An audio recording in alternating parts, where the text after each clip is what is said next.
মা খুশি হয়ে যায়, আমার আল্লাহ তাকে জান্নাতি বানিয়ে দেয়। আরো জোরে বলুন সুবহান। এর নাম ইসলাম। আমরা মনে করেছি দাঁড়িয়ে রাখো, নামাজ পড়ো, টুপি পড়ো, হয়ে যাবে ইসলাম। হ্যাঁ, ওটাও ইসলাম, অস্বীকার করছি না, কিন্তু নামাজের আগেও মা বাপের খেদমত করা হলো ইসলাম। আমি ভুল অস্বীকারছি নাকি? কেন এতদিন আপনারা কি শুনেছেন জানি না, আমি নতুন মানুষের ইখতিলাফ করতে চাইছি না। বলুন আমি ভুল করছি কি? উলামা ভাইয়েরা বলুন, আমাকে একটু শিখিয়ে দেন, শিখিয়ে দেন। আমি শিখতে চাই। দুনিয়া থেকে নিয়ে মৃত্যু পর্যন্ত মানুষের শিক্ষার অভাব নেই। আমি যদি ভুল করি বলুন। হ্যাঁ, নামাজের নাম ইসলাম, একত্ববাদকে বিশ্বাস করে আল্লাহকে সিজদা করার নাম ইসলাম, অস্বীকার করছি না। কিন্তু যার ব্যবহারে কথাতে তার মা বাপ খুশি, সে হাজারো নামাজ পড়েও জান্নাত পাবে না। যদি একবার মা বলে দেয় উফ, একবার বাপ তোমার ব্যবহারে যদি বলে উফ, মানে বুঝতে পারছেন না, কষ্ট পেয়েছে, এর নাম ইসলাম। তাহলে নারীর অধিকারের নাম ইসলাম। নারী হলো মায়ের জাত, মাকে পিয়ার করার নাম ইসলাম। বাপ হলো জান্নাতের দরজা, বাপকে সম্মান করার নাম ইসলাম। এগুলো কি আজ আমাদের সমাজ থেকে উঠে যাচ্ছে না যায়নি? কথা বলুন। তাই তো আজকে আমরা এত লাঞ্ছিত, তাই তো আজকে আমরা এত বঞ্চিত, তাই তো আজকে আমরা এত অপমানিত। কেন আমরা নামে তালপুকুর ঘটি ডোবে না? আমরা নামে মুসলমান, কালচার ইসলামের নাই। ইসলাম কাকে বলে? আপনি রাত্রিতে রান্না করছেন, আপনার পাশের বাড়ি একটা গরিব আছে, আপনি গোস্ত রান্না করছেন বা চিকেন রান্না করছেন বা ভালো মন্দ কিছু করছেন, আপনার পাশের বাড়ি একটা গরিব আছে, ইসলাম বলছে তরকারিতে একটু পানি বেশি দাও, পাশের বাড়ি গরিবকে এক বাটি দিয়ে আসো, এর নাম ইসলাম। জোরে বলুন সুবহানাল্লাহ। ইসলাম বলছে তুমি যদি আম খাও, ওই আমের আটিটা এমন জায়গায় ফেলো যেন গরিবের বাচ্চা না দেখতে পায়। কেন গরিবের বাচ্চা গিয়ে তার মাকে বলবে মা আমি আম খাবো, সে গরিব হয়তো কিনে দিতে পারবে না, বাচ্চার কষ্ট দেখে মায়ের চোখে পানি আসবে বা মার বকবে বাচ্চাকে। ইসলাম বলছে তুমি লুকিয়ে ফেলো যেন ওই গরিবটা কষ্ট না পায়, এর নাম ইসলাম। ইসলাম কাকে বলে? তুমি রাস্তা দিয়ে যাচ্ছ, রাস্তায় একটা মানুষের যাতায়াতের অসুবিধায়ক কিছু পাথর হোক, কাঁটা হোক বা নোংরা পড়ে আছে, মানুষের যাতায়াতের অসুবিধে হবে, ওটাকে সরিয়ে দিয়ে ওই রাস্তাকে পরিষ্কার করে দাও, এর নাম ইসলাম। কি গো, অজে অসুবিধা হচ্ছে নাকি? কেন প্রথমবার এসেছি, আর কি শুনতে চাইছেন আপনারাই ভালো জানেন।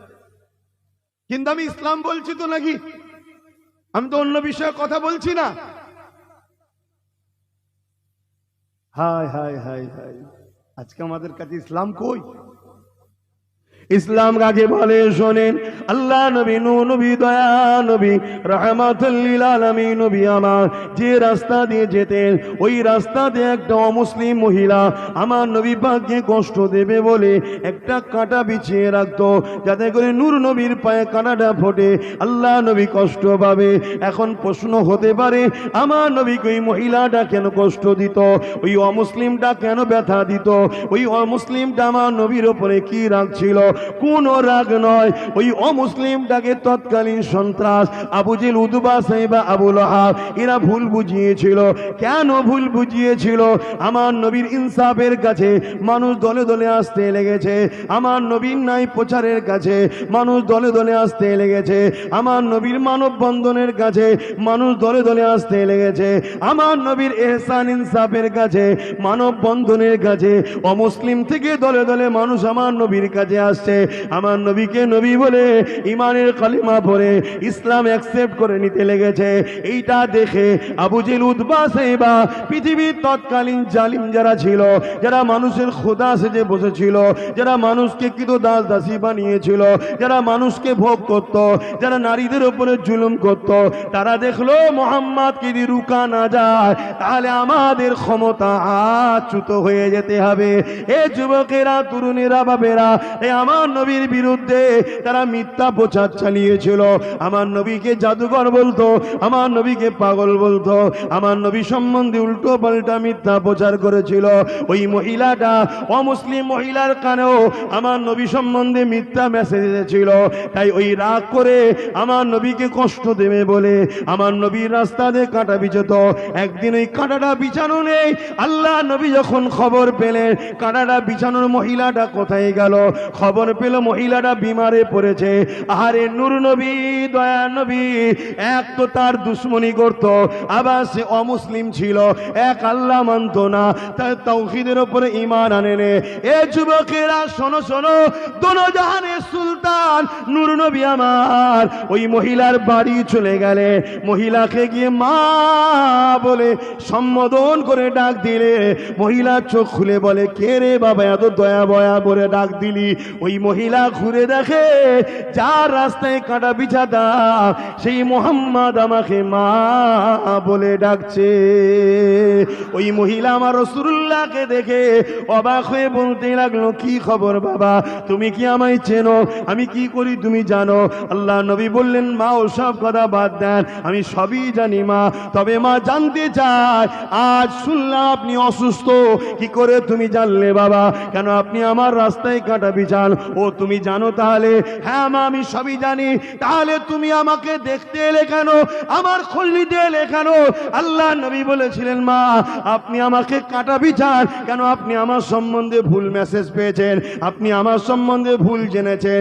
আপনাকে আবু জেহেল ভুল শুনিয়েছে, উতবা ভুল শুনিয়েছে, সাইবা ভুল শুনিয়েছে, তাই আপনি আমার উপরে নারাজ হয়ে তাই আমার উপরে রাগ মিটাতে লেগেছেন। কিন্তু মা মনে রাখবেন, আমি মুহাম্মদ তামাম আলমের জন্য রাহমাতাল লিল আলামিন হয়ে এসেছি। নবী পাকের কথা শুনে বুড়ি মহিলার চোখের পানি রইল না, সে পানি চোখ দিয়ে জারি হয়ে যায়। আজও বিশ্বজুড়ে সিনেমার মাধ্যমে, মিডিয়ার মাধ্যমে, আবার তথাকথিত একদল সব বেরিয়েছে, চলছে না চলে না, আমার নবী সম্বন্ধে কুৎসা রটাচ্ছে না রটাইনে? কেন লটাচ্ছে শোনেন শোনেন। আজকের আবু জেহেল তারাও চায় না নারী অধিকার পাক, ইসলাম থাকলে নারীর পক্ষে আওয়াজ থাকবে। আজকের আবু জেহেল চায় না গরিব মাথা তুলে বাঁচুক, ইসলাম থাকলে গরিবের পক্ষে কথা হবে। এই তো আমি গরিবের পক্ষে কথা বলছি, আমার কি ইন্টারেস্ট আছে না? আমার ধর্ম এটা গরিবের পক্ষে দাঁড়ানো ধর্ম। সে মুসলিম হোক আর হিন্দু হোক, খ্রিস্টান, দলিত, আদিবাসী, যাই হোক, সবার পক্ষে দাঁড়াতে হবে। এ বিষয়ে একটা হাদিস বলি শুনুন। আমার নূর নবী বসে আছে, এক ইহুদি লোক এসেছে, ইহুদি অন্য ধর্মের মানুষ, যারা মুসা আলাইহিস সালামকে মাননেওয়ালা দাবিদার, কিন্তু আলহামদুলিল্লাহ তাদের থেকে বেশি মুসা নবীকে আমরা মানি, জোরে বলুন। তো যাই হোক, ইহুদি এসে আমার রসুলকে জিজ্ঞেস করছে, মুহাম্মদ সাল্লাল্লাহু আলাইহি সাল্লাম বলুন তো ইসলামের সব থেকে ভালো কাজ কোনটা? ইসলামে সব থেকে ভালো কাজ কোনটা? আমার নবীকে জিজ্ঞেস করছে ইহুদি এসে। আল্লাহর নবী কি বলেছিলেন? মসজিদ তৈরি করা, বলবেন তো? মাদ্রাসা তৈরি করা, বলেন, বলেছেন? বড় জুব্বা পরা, দাঁড়িয়ে রাখা, টুপি পরা ইসলামের সব থেকে ভালো কাজ? না না না না, এগুলো ভালো কাজ অস্বীকার করছি না, কিন্তু ইসলামের সব থেকে ভালো কাজ আল্লাহ নবী বললেন ক্ষুধার্তকে খানা খাওয়ানো। ইহুদি মানুষটা প্রশ্ন করলো, মুহাম্মদ সে যদি ইসলাম অ্যাকসেপ্ট না করে? আল্লাহ নবী বললেন, আমি বলেছি মানুষ। কি বলেছি? মানুষ। তুমি আবার ঘোরাচ্ছ কেন? এ বাবা শোনো, মানুষ তার কি ধর্মীয় পরিচয় ওটা তার বিষয়, কিন্তু আল্লাহর সৃষ্টি মানুষ। ক্ষুধার্তকে যদি খানা খাওয়াও, আমি রাসূলুল্লাহ জানিয়ে দিলাম ইসলামের সব থেকে ভালো কাজ হলো এটা। তাহলে একটা মুসলমান যদি দেখো রাস্তা দিয়ে যাও, অমুসলিম কেউ ক্ষুধার্ত আছে, তাকে যদি খানা খাওয়াও, ইসলামের সব থেকে ভালো কাজ হবে না? হবে না? এক কথা বলে না তো? এটা যদি প্রচার চলে, আগামী দিন তো সবাই বলবে মুহাম্মাদের গোলামকে আমাদের লিডার বানা। অসুবিধা আছে না? নাই? তাই ইসলাম সম্বন্ধে ভুল বুঝাও। বুঝছেন না? বোঝেন না? ডিস্টার্বটা কোথায়? তরুণেরা, মুসলমানের মধ্যে দুটো কোয়ালিটি আছে, একটা হলো হোসাইনি মুসলমান আর একটা হলো এজিদি মুসলমান। হোসাইনি মুসলমান আলাদা জিনিস, এজিদি মুসলমান আলাদা জিনিস। হোসাইনি মুসলমান কখনো একটা পিপিলিকাকেও ইচ্ছা করে মারতে পারে না। মানুষ তো দূরের কথা, পিঁপড়ে বোঝেন তো নাকি পিপিলিকা? যদি পিপিলিকাকে ইচ্ছা করে মারে, সে যদি বলে আমি হোসাইনি মুসলমান, তাহলে সে মৃত্যু হবে। আর যে এমন করে পিপিলিকা মারবে না, কেননা সেও আল্লাহর সৃষ্টি, তাকে মারার অধিকার তোমার আমার নাই। এ হবে হোসাইনি মুসলমান। আমি কি বুঝাচ্ছি আপনারা বুঝছেন তো?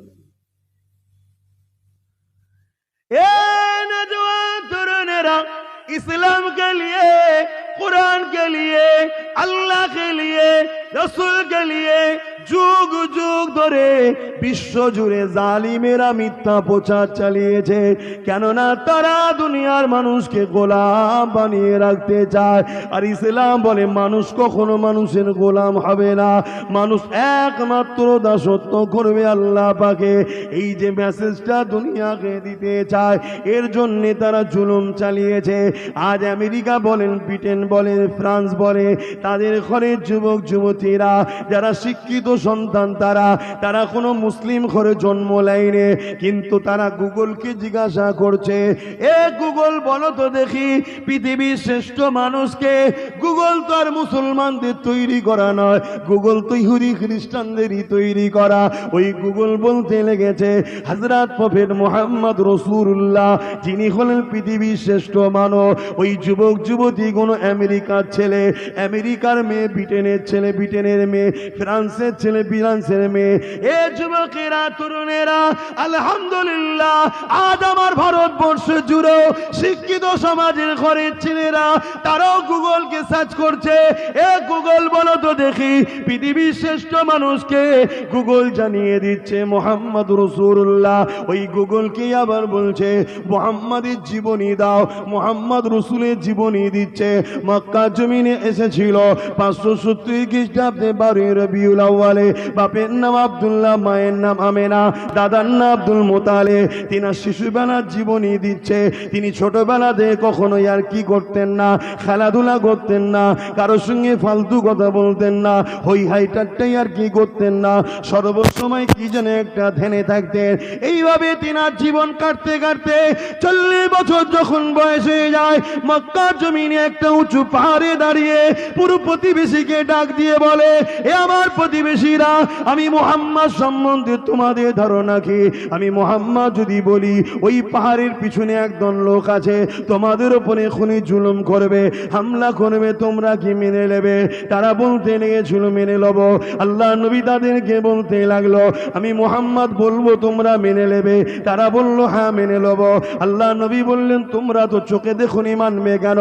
মক্কার মানুষেরা বলেছিল, হে মুহাম্মদ সাল্লাল্লাহু আলাইহি ওয়াসাল্লাম, 40 বছর ধরে আপনাকে দেখছি, কখনো মিথ্যা বলেননি, কখনো ফাজলামি করেননি, কখনো ইয়ারকি করেননি, কখনো নাটক করেননি, কখনো ঠাট্টা বিদ্রোহ করেননি, কখনো কোনো বুড়াই খারাপ কাজের মধ্যে জড়াননি, কারোর সঙ্গে ইয়ারকি করেননি, কারো ক্ষতি কখনো চাননি, কোনো ফালতু কথা আপনি বলেননি। 40 বছর ধরে যাকে দেখছি, সেই মানুষটা আজকে যদি বলে তাহলে তার মধ্যে সত্যতা রয়েছে, না হয় সে কখনো বলতে পারে না। ওই আমার নবী বলেছিলেন, এ দুনিয়ার মানুষেরা, এ মক্কার মানুষেরা, লা ইলাহা ইল্লাল্লাহ আনা মুহাম্মাদুর রাসূলুল্লাহ, নেই কোনো ইলাহা এক আল্লাহ ছাড়া, আমি মুহাম্মদ আল্লাহর প্রেরিত রাসূল। এটা কি তোমরা মেনে নেবে? তারা আমার নবী পাকের বিরোধী করেছিল। কেমন বিরোধী করেছিল? আল্লাহ নবীকে এমন করে রক্তাক্ত করে দিয়েছিল, আল্লাহ নবীর উপরে জুলুম করেছিল। কিছুক্ষণ আগেই যারা বলল মুহাম্মদ তুমি আল আমিন চির সত্যবাদী, তারা জুলুম করতে করতে লেগেছে। আমেরিকার যুবক যুবতী, ফ্রান্সের যুবক যুবতী, ব্রিটেনের যুবক যুবতী, আমার দেশেরও যুব সমাজ পড়তে লেগেছে। পৃষ্ঠা উল্টাতে উল্টাতে উল্টাতে উল্টাতে নবীর জীবনী পড়তে পড়তে পড়তে কখন যেন ওই অন্য ঘরে জন্ম লিয়া ছেলেটা কখন যেন দিলে রাসূলুল্লাহকে জায়গা দিয়ে দিয়েছে। চোখের কোনা দিয়ে পানি ঝরে কখন যেন তার জবানটা লড়ে উঠেছে, আশহাদু আল্লা ইলাহা ইল্লাল্লাহু ওয়া আশহাদু আন্না মুহাম্মাদান আবদুহু ওয়া রাসূল। আরো জোরে বলুন সুবহান।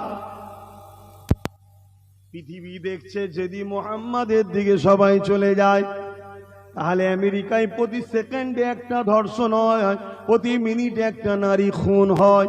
এটা বন্ধ হবে না? হবে না? কথা বলছেন আপনি? তারা কি কখনো চায়, যারা নারীকে ভোগের পাত্রী বানাতে চায়, কখনো চাইবে? নারীর অধিকারের নামে চিল্লাচ্ছে, আর জীবনে ওয়াশিংটন থেকে শুরু করে আজকের দিন পর্যন্ত একবারও নারী প্রেসিডেন্ট করেনি। কিছু বুঝতে পারছেন তো? যাক, ও বিষয়ে আমি বলতে যাচ্ছি না, আমি আমার হুজুরের কথাটাই বলছি। তাহলে আমার নবীর আদর্শ দেখে পৃথিবীতে দলে দলে মানুষ ইমানের কালেমা পড়ছে, আর আমাদের বাপ দাদু সব মুসলমান। আমাদের মধ্যে নবীর আদর্শ কই আছে? বলুন। আমরা নিজের ভাইকে ছাড়ি না, নিজের মায়ের পেটের ভাই, ও যদি এক বেগদার জমি বেশি পেয়ে যায়, দিয়াল যদি তুলেও ফলে, কেস করে আর করে ভেঙে বার করা পর্যন্ত থামবে না। দরকার হয় ওকে মেরে দিতে, মেরেও দেবে। কি গো, সমাজে ঘটছে না ঘটেনি? এই আমার কথা বলা ভুল হচ্ছে?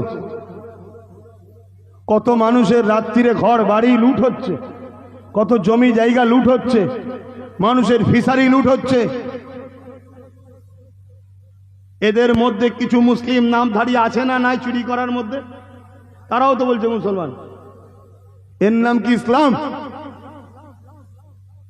কথা বলে না তো। এর নাম কি ইসলাম? তাহলে অন্যায় আমরা করব, আল্লাহ শাস্তি দেবে না দেবে না? হ্যাঁ, শাস্তি শুরু হয়েছে, শাস্তি শুরু হয়েছে, জানেন না? শাস্তি শুরু হয়েছে। দরুদ শরীফ আল্লাহুম্মা সাল্লি আলা সাইয়্যিদিনা মাওলানা মুহাম্মদ ওয়া আলা আলিহি।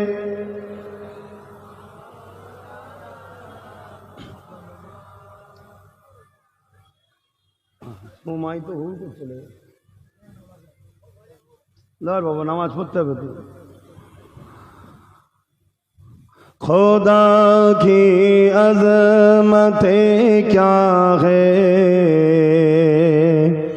मोहम्मद मुस्तफा जाने,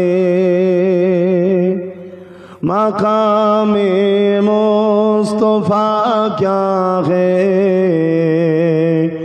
मोहम्मद का खुदा जाने। জোরে বলুন না সুবহানাল্লাহ। দোয়া বাদ এখানে একটা নামাজ হবে আসরের, থাকতে থাকতে শেষ করা হবে, এখানে আসরের নামাজ হবে।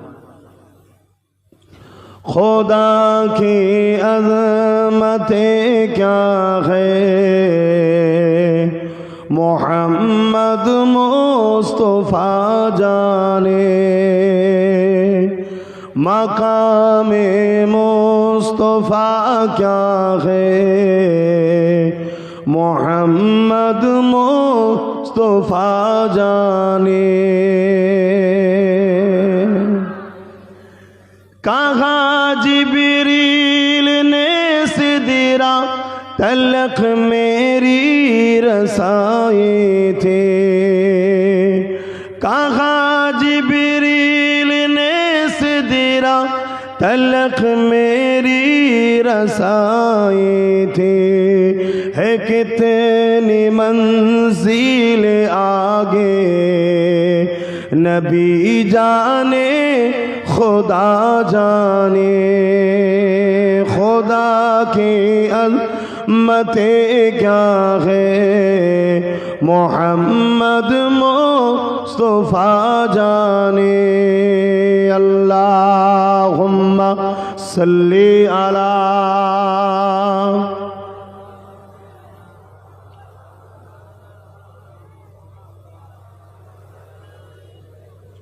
जोरे जोरे पढ़ेन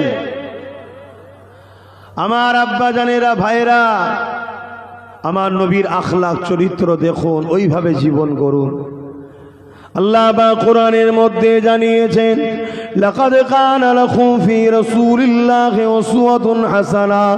এ দুনিয়ার মানুষেরা, তোমার আমার জন্য, সমস্ত মানুষের জন্য আল্লাহ আমার নূর নবীকে মডেল বানিয়েছে।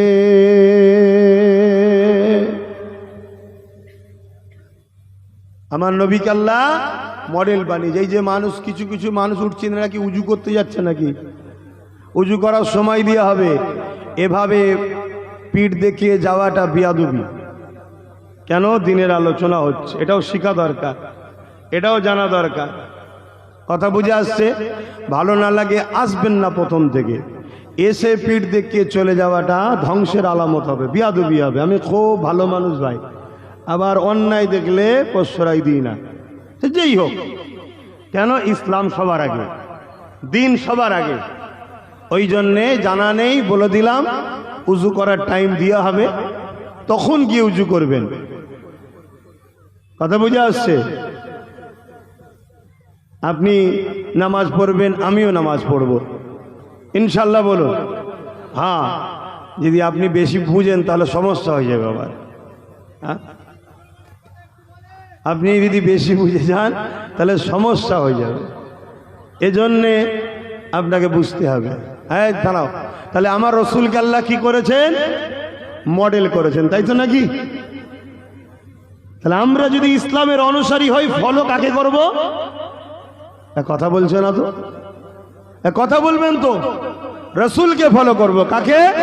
কেন? আল্লাহ আমাদের সৃষ্টিকর্তা মুহাম্মদ রসুলকে মডেল বানিয়েছে, তাই তো নাকি?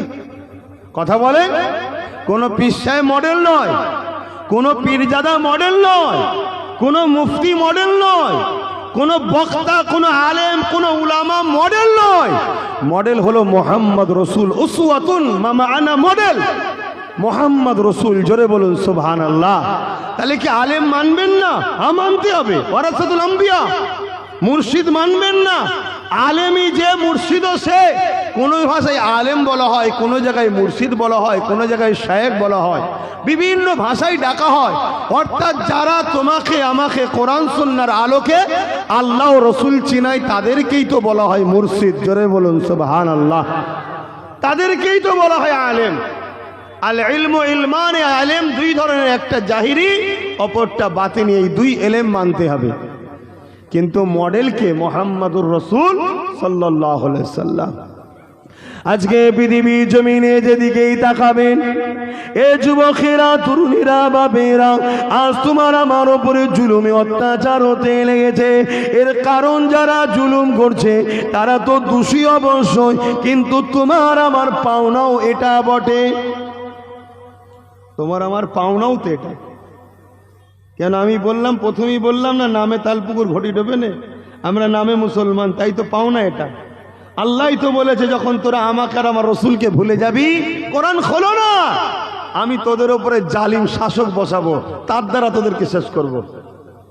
আজকে সেটা ঘটছে, দুনিয়া জুড়ে হচ্ছে। তরুণেরা, আমার নবী পাকের প্রেমিকেরা, আসল পরিবর্তন হয়ে যান। পৃথিবী যতই চেষ্টা করুক না কেন, মনে রাখবেন হালাকু খান চেষ্টা করেছিল, চিঙ্গিস খান চেষ্টা করেছিল, বুশো চেষ্টা করেছিল, হতভাগা আকবর চেষ্টা করেছিল, যুগে যুগে এইভাবে অনেক জালিম চেষ্টা করেছে। সবাইকে আল্লাহ মিটিয়ে দিয়েছে। তোমাকে আমাকে পৃথিবীর জমিনে আজকে তারিখে 250 কোটি রেখেছে। এ যুবকেরা, তরুণেরা, কিন্তু তোমাকে আমাকে নিয়তটা তো ঠিক করতে হবে। তোমার আমার মডেল যখন আল্লাহ নূর নবীকে করেছে, তুমি যা করবে নবীকে দেখো, নামাজ পড়বে নবীকে দেখো, রোজা রাখবে নবীকে দেখো, হজ করবে নবীকে দেখো, যাকাত দেবে নবীকে দেখো। এক কথাই নবী তোমার আমার মডেল।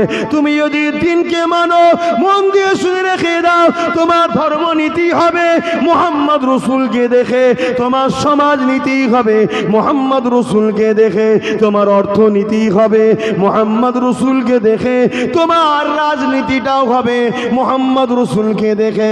কেন পৃথিবীর জমিনে তুমি ধর্ম নেতা যদি বলো মুহাম্মদ রসুলের জোড়া নাই, রাজনীতি যদি বলো মুহাম্মদ রসুলের জোড়া নাই, অর্থনীতিতে যদি বলো মুহাম্মদ রসুলের জোড়া নাই, তুমি যেদিকেই যাবে মুহাম্মদ রসুল হলো টপ নাম্বার ওয়ান। তাই আল্লাহ আমার নবীকে মডেল বানিয়েছে। তুমি যাই করো না কেন রসুলকে দেখো। আমার নবী মুসলমানের সঙ্গে কিভাবে সম্পর্ক, অমুসলিমের সঙ্গে কিভাবে সম্প্রীতি, মানব বন্ধের সম্পর্ক আল্লাহ নবী সবটা শিখিয়েছে। এ যুবকেরা, তরুণেরা, এ আমার নবী পাকের প্রেমিকেরা, আমার নবী পাকের একজন ছাত্র হযরত ওমর ফারুক রাদিয়াল্লাহু তাআলা, তিনি এমন করে দেখা যায় এমন সময়তে রাত্রিতে ছদ্মবেশে বেরিয়ে পড়েছে। কারণ অর্ধেক পৃথিবীর খলিফা তিনি ঘুরে ঘুরে দেখতে লেগেছে আমার প্রজাদের অবস্থাটা কি, আমার প্রজারা কি হালে রয়েছে। এই ঘুরে দেখতে দেখতে দেখতে দেখতে দূর এক জায়গাতে চলে গেল। সেখানে যাওয়ার পরে দেখে গভীর রাত্রিরে একটা বাটি জ্বলতে লেগেছে আর দুটো বাচ্চা কাঁদতে লেগেছে। হযরতে ফারুক আজম কান পাতলেন। ওই কান পাতার পরে দেখতে লেগেছে বাচ্চা দুটো খোদা জ্বালায় কাঁদতে লেগেছে। আর ওই বাড়ির মা বাচ্চা দুটোকে সান্ত্বনা দিতে লেগেছে আর বলতে লেগেছে, বাবা সবর করো বাবা, খানা তৈরি হচ্ছে বাবা, এখনই দেওয়া হবে বাবা। এমন করে দেখতে লেগেছে পাত্রে কোনো খাবারই নাই, পানি বসিয়ে চুলাতে ধরিয়ে রেখেছে, বাচ্চাকে সান্ত্বনা দিতে লেগেছে। এ যুবকেরা, হযরত ওমর ফারুক এই দৃশ্য দেখে তিনি বাইতুল মাল চলে এলেন, অর্থাৎ যেখানে খাদ্য ভান্ডার রয়েছে সেই জায়গা থেকে খাবারটা নিয়ে গিয়ে হযরত ওমর ফারুক এমন করে সেই লোকটাকে দিতে যাচ্ছে। হুজুরের সঙ্গে একজন সাথী ছিলেন, তিনি বলতে লেগেছে, এই আমিরুল মুমিনিন, এই খলিফাতুল মুসলিমিন, এই হযরত ওমর ফারুক, আপনি আপনার কেন বোঝাটা বয়ে নিচ্ছে? ওই খাদ্যর বোঝাটা আপনি আমার পিঠে দিন, আমি নিয়ে যাব সাথে করে। হযরত ওমর ফারুক বলেছিলেন, এরা আমার অধীনস্থ রয়েছে, আমি এদের শাহিনশাহ, আমি এদের সুলতান, আমি এদের খলিফা, রাজ সিংহাসন আমার জন্য আল্লাহ দিয়েছে। যদি আমার পূজা খোদার থাকে, কিয়ামতের দিন আমাকে আল্লাহ ধরবে। আজ তুমি খাদ্যের বোঝা নিয়ে যাবে বলছো, সেদিনকে আমার গুনার বোঝাটা নেবে। হযরত ওমর ফারুক রাদিয়াল্লাহু তাআলা আনকে জিজ্ঞাসা করো, এই ওমর, প্রজাদের উপরে ইনসাফি করা, এই দরদ দেখানো, এটা কার থেকে শিখলে? হযরত উসমান ফারুক বলে, এটা আমার নূর নবী শিখিয়েছে। আরো জোরে বলুন সুবহান আল্লাহ। জিন্দা যেটাই নেবেন আমার রসুল থেকে লিন, কল্যাণ পাবেন। নবী ছাড়া যাকেই মডেল বানাবেন ঠকতে হবে বাপ। আমি বলছি না যে আমি তোমাদের মডেল না, আসো আমার নূর নবীকে ধরো, নবীকে ধরো। এবার নবী বলেছে, যারা আমার পক্ষে তোরা তাদের পক্ষে থাকবি। আল্লাহ নবী জানাচ্ছেন, আল উলামা ওয়ারাসাতুল আম্বিয়া, আলেমে হাক্কানীরা হলো আমার ওয়ারিস। আলেমে হাক্কানী কারা? যারা মুখ খোলে রাসূলুল্লাহর জন্য, আল্লাহর জন্য, তারা। জোরে বলুন সুবহানাল্লাহ। কথা মাথায় ঢুকছে? যারা নাইকে নাই বলে, অন্যায়কে অন্যায় বলে, তারাই তো আলেমে হাক্কানী। যারা অত্যাচারী শাসকের চোখে চোখ রেখে কথা বলবে, তারাই তো আলেমে হাক্কানী। যারা গরিবের পক্ষে দাঁড়িয়ে, বিধবার পক্ষে দাঁড়িয়ে, এতিমের পক্ষে দাঁড়িয়ে, রাষ্ট্রের পক্ষে দাঁড়িয়ে, মুসলিমের পক্ষে দাঁড়িয়ে অত্যাচারীর বিরুদ্ধে লড়বে, তাদেরকেই বলা হয় আলেমে হাক্কানি। তাহাজ্জুদ পড়লে শুধু হয় না, কোরআন তেলাওয়াত করতে জানলে শুধু হয় না, আল্লাহর মখলুককে যে বাঁচাবার চেষ্টা করে, গরিবকে যে বাঁচাবার চেষ্টা করে, তারাই তো আলেমে হাক্কানি। জোরে বলুন সুবহানাল্লাহ, আরো জোরে বলুন সুবহানাল্লাহ।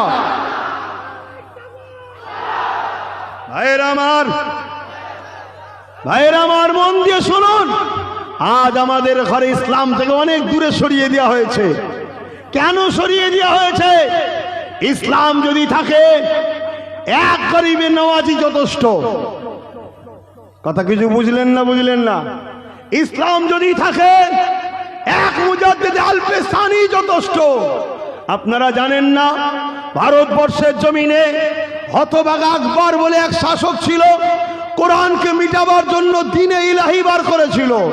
ওই দ্বীনে ইলাহি বার করে সে নিজের পক্ষে অনেক মুফতি মৌলানা বক্তাকে খরিদ করে নিয়েছিল। তাকে বেতনভুক্ত করে, তাদেরকে ভাতা দিয়ে, তাদেরকে মাইনে দিয়ে, তাদেরকে অর্থ দিয়ে সাধারণ মুসলমানের কাছে ওই আলেম উলামাকে পাঠিয়ে শুধু আকবরের বিরুদ্ধে না গর্জে ওঠে, আকবরের ভুল হলেও এই উলামা দ্বারা সংশোধন করিয়ে দেব। এই উলামারা মুসলমানকে যে বুঝাতো না ও সব ঠিক আছে, ও সব ঠিক আছে, এভাবে বেতনভুক্ত করে রেখেছিল। আকবর একদিন ধরা পড়ল। কিভাবে ধরা পড়ল? হযরতে মুজাদ্দিদ আল-পেসানি একদিন আকবরের বিরুদ্ধে মুবাহিলার বাহাসের ডাক দিলেন, চ্যালেঞ্জের লড়াইয়ের ডাক দিলেন। সেই ডাকেতে হতভাগা আকবরের পক্ষে মিলিটারি রয়েছে, ফোর্স রয়েছে, সেনা রয়েছে। আর এই সব দেখে দুনিয়াদার মুফতি, দুনিয়াদার মৌলানা, দুনিয়াদার বক্তা, দুনিয়াদার আলেম সব আকবরের পাশে দাঁড়িয়েছে। কেন? আকবরের পাশে না গেলে জেল হবে, আকবরের পাশে না গেলে ভাতা মাইনে বন্ধ হবে, আকবরের পাশে না গেলে গুলি খেতে হবে, আকবরের পাশে না গেলে মিলিটারি পুলিশদের মেরে দেবে, জুলুম করবে। কিন্তু মুজাদ্দিদ আল-পেসানি দাঁড়িয়ে রয়ে গেল আকবরের বিরুদ্ধে লড়াইয়ের জন্য। মুজাদ্দিদ আল-পেসানির পাশে সামান্য কিছু গুটি কতক আলেম উলামা দাঁড়িয়েছিল। এ যুবক, ইতিহাস শুনে রাখো। ইতিহাস এজন্য ঘটে নতুন প্রজন্ম যাতে শিক্ষা পায়, এজন্য ইতিহাস হয়। তো হযরত মুজাদ্দিদ আল-পেসানি ওই ময়দানে গিয়ে দেখে লাখো লাখো মিলিটারি, লাখো লাখো পুলিশ, লাখো লাখো সেনা, লাখো লাখো সাধারণ উলামা, মুফতি মৌলানা সব আকবরের দিকে আর আমার দিকে গুটি কতক। হযরত মুজাদ্দিদ আল-পেসানি ওই মাঠে দাঁড়িয়ে তামাম কায়নাতের সৃষ্টিকর্তার কাছে হাত তুলেছে, আল্লাহ সবাইও যদি একদিকে হয়, মুজাদ্দিদ আল-পেসানির কোনো অসুবিধে নাই। আপনি কি আমার দিকে, আমি কি আপনার দিকে, আপনি কি আমার দিকে, আমি কি আপনার দিকে। আমি কথা বলি আপনার জন্য, আপনি আমায় সাহায্য করুন। আজকে সাহায্য যদি না করেন তো মালিক কবে আর সাহায্য করবেন? আজই আপনার সাহায্য চাই। বিশ্ব সাক্ষী রয়ে যাবে, হকের হাকিম আল্লাহ, হকের বিজয় আল্লাহ দেয়। হকের কষ্ট হলো, দেরি হলো, অবশ্যই জয় হয়। রাত হয়েছে বলে অন্ধকার কাটবে না তা নয়, সূর্য উঠবে, আবার দিন আসবে। এজন্য মুজাদ্দিদ আল-পেসানি দোয়া করলেন, আল্লাহর পক্ষ থেকে আযাব শুরু হলো, বিশাল তুফান শুরু হলো। সেই তুফানে মুজাদ্দিদ আল-পেসানির মাথার উপর দিয়ে যাচ্ছে, একটা হুজুরের লাগে না, হুজুরের উলামাদেরও কিছু হয়নি। সামনে আকবর, তার বাহিনী, আলেম উলামা যা ছিল সব বাইকে টেনে নিয়ে জাহান্নামে ভরে দিল। মুজাদ্দিদ আল-পেসানিকে আল্লাহ বিজয় দিলেন। জোরে বলুন সুবহানাল্লাহ, আরো জোরে বলুন সুবহানাল্লাহ, আরো চিৎকার দেবেন আল্লাহু আকবার। অতএব বাপেরা, বাপেরা ইসলামকে মজবুত করে ধরুন, নূর নবীকে ধরুন, নবীর আখলাকে জীবন গড়ুন, নবীকে মডেল বানান। আজ আমরা ঠকে যাচ্ছি কেন জানেন? বললে আপনাদের হয়তো অনেকে আম মানুষ মনে কষ্ট পাবেন, কিন্তু হাকিকাতটা জানেন। আমার রাসূল বলেছেন আলেম দুই ধরনের, একটা খায়রুল উলামা, একটা সাররুল উলামা। একটা ভালো আলেম, একটা খারাপ আলেম। ভালো উলামা যারা কল্যাণ নিয়ে আসে, খারাপ উলামা যারা জাতির জন্য অভিশাপ হয়। মনে রাখবেন, নবী বলেছেন আসমানের নিচে, জমিনের উপরে আখেরি জামানায় সব থেকে নিকৃষ্ট হবে একদল উলামা। একদল, সবাই নয়। আজকে বড় দুঃখের বিষয়, আজ আমাদের ধ্বংসের কারণ, শেষের কারণ এটাই, আমরা উলামা দেখে নবী ধরি, আমরা পীর সাহেব দেখে নবী ধরি, আমরা হাজি দেখে নবীর ওপর দেখি না। আমাদের উচিত হবে নবীকে দেখে উলামা ধরবো, নবীকে দেখে আলেম ধরবো, নবীকে দেখে পীর ধরবো। তার মানে আমরা সবাই হুজুরের দিকে তাকাবো, হুজুরের দিকে তাকিয়ে তারপরে বলবো, এ মুফতি সাহেব, এ মৌলানা সাহেব, এ আলেম সাহেব, এ পীরজাদা, এ আব্বাস সিদ্দিকী, যে আমার নবীর হবে আমরা তার হব। জোরে বলুন ঠিক না বেটি? জোরে বলুন ঠিক না বেটি? এটা যদি করতে পারেন তাহলে গেনার হবেন, না হয় কিন্তু আগামীতে আরো ভয়ানক দিন আসবে, আরো ক্ষতি হবে, আরো বিপদ আসবে। সবে তো শুনতে হচ্ছে ওয়াকাব নাকি নিয়ে নেবে বলছে, বলছে না? বলে এ বিষয়ে দু কথা বলবো, বলবো, বলবো। এখন কোন শয়তানের মাথায় তো আবার ঢুকবে না যে রাজনীতির কথা বলছে।